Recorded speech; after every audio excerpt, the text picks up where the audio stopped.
December 25 வீரா serial வரக்கூடிய எபிசோட்ல என்ன நடக்க போகுது அப்படின்னு பார்க்கலாம். உங்களுக்கு இந்த வீடியோ பிடிச்சிருந்தது அப்படின்னா மறக்காம இந்த சேனலை சப்ஸ்கிரைப் பண்ணிக்கோங்க. என் மேல எந்த தப்புமே இல்லை அப்படிங்கிறத கார்த்தி பேசிக்கிட்டு இருக்கிறப்பவே ராமச்சந்திரன் திடீர்னு எந்திரிச்சு கார்த்தியை அடிச்சாடுறாங்க. அதனால கோவப்பட்ட கார்த்தி கடையில இருந்து வெளியே போயிடுறாங்க. மாமா, நீங்க பண்ணினது ரொம்பவே தப்பு.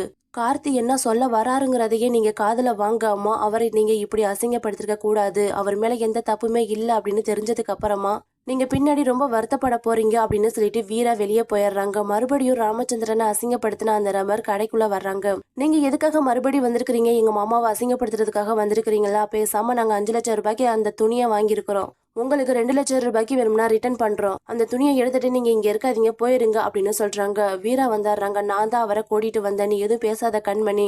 சார், நாங்க அந்த துணி எல்லாத்தையுமே 5 லட்சம் ரூபாய்க்கு நாங்க வாங்கியிருக்கிறோம். நீங்க கொடுத்த 5 லட்சம் ரூபாயை நாங்க ரிட்டர்ன் பண்ணிடுறோம். புதுசா உங்களுக்கு துணியை நாங்க நல்ல குவாலிட்டியான துணியா நாங்க உங்களுக்கு கொடுத்தாரோம். எங்களுடைய கடையோட பேரும் மரியாதையும் தான் எங்களுக்கு முக்கியம். கஸ்டமருடைய நம்பிக்கை தான் எங்களுக்கு முக்கியம் அப்படின்னு சொல்லிடுறாங்க. இத்தனை வருஷமா நான் உங்க மாமனார்கிட்ட தான் பர்ச்சேஸ் பண்ணிக்கிட்டு இருக்கிறேன். 12 வருஷமா இந்த மாதிரி ஒரு நாள் கூட நடந்ததே கிடையாது. இந்த டைம் தான் நடந்துருச்சு. நானும் கொஞ்சம் அவசரப்பட்டு கோவப்பட்டுட்டேன். தயவு செஞ்சு என்னைய மன்னிச்சிரு ராமச்சந்திரா அப்படின்னு சொல்லிட்டு அங்க இருந்து போயிடுறாங்க.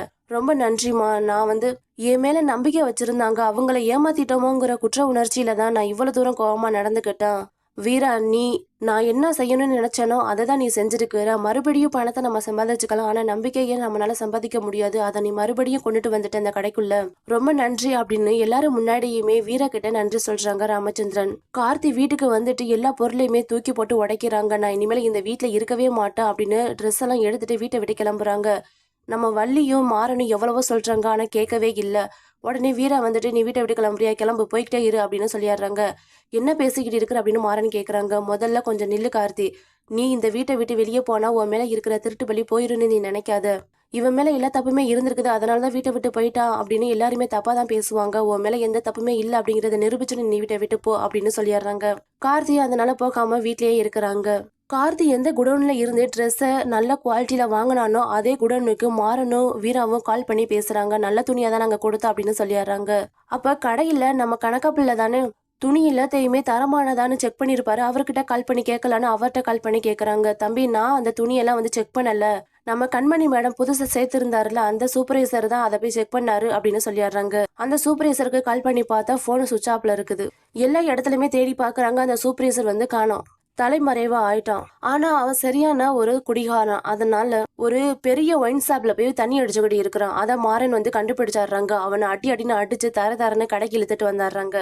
நீ பண்ணின சின்ன தப்புனால இந்த கடையில எவ்வளவு பிரச்சனை வந்திருக்குது, எங்க குடும்பத்துக்குள்ள எவ்வளவு பிரச்சனை வந்திருக்குது. எங்க அப்பா எங்க அண்ணனையே கையை நீட்டி அடிச்சுட்டாரு. அப்படி இருக்கும்போது உனக்கெல்லாம் தண்ணி அடிச்சுக்கிட்டு இருக்கிற, அதுவும் இவ்வளோ பெரிய ஒயின் ஷாப்ல நீ தண்ணி அடிச்சுக்கிட்டு இருக்கிற, இது எல்லாத்துக்குமே பணம் ஏது அப்படின்னு அடி வெளுத்துன்னு வெளுத்திட்டு இருக்கிறாங்க. அப்பதான் ராமச்சந்திரன் வர்றாங்க. நீ எதுக்காக இப்படி எல்லாம் பண்ணிக்கிட்டு இருக்கிற? இவர் நம்ம கடையில வேலை பார்க்குறவரு, அவர் மேல நீ எப்படி கை வைக்கலாம் அப்படின்னு கேக்குறாங்க.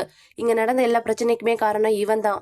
நம்ம கடைக்கு நல்ல குவாலிட்டியான தரமான துணி தான் வந்திருக்குது, அதை இவன் தான் மாத்தி அவருக்கு சேல்ஸ் பண்ணி கொடுத்துருக்குறான். இங்க நடந்த எல்லா பிரச்சனைக்குமே காரணம் கார்த்தி கிடையாது. கார்த்தி ஒண்ணு பணத்துக்காக ஆசைப்பட்டு இந்த மாதிரி வேலையெல்லாம் பார்க்கல. இவன் தான் பணத்துக்காக ஆசைப்பட்டு இந்த மாதிரி வேலையை பார்த்திருக்கிறான் அப்படின்னு எல்லா உண்மையே கொண்டுட்டு வந்துடுறாங்க. சே, என் மருமக சொன்னாங்கிற ஒரே காரணத்துக்காக தான் உன்னைய எந்த ஒரு கேள்வியுமே கேட்காம இந்த கடையில வேலைக்கு சேர்த்த. ஆனா நீ என்னடானா இவ்வளவு ஒரு கேவலமான வேலையை பார்த்திருக்கிற.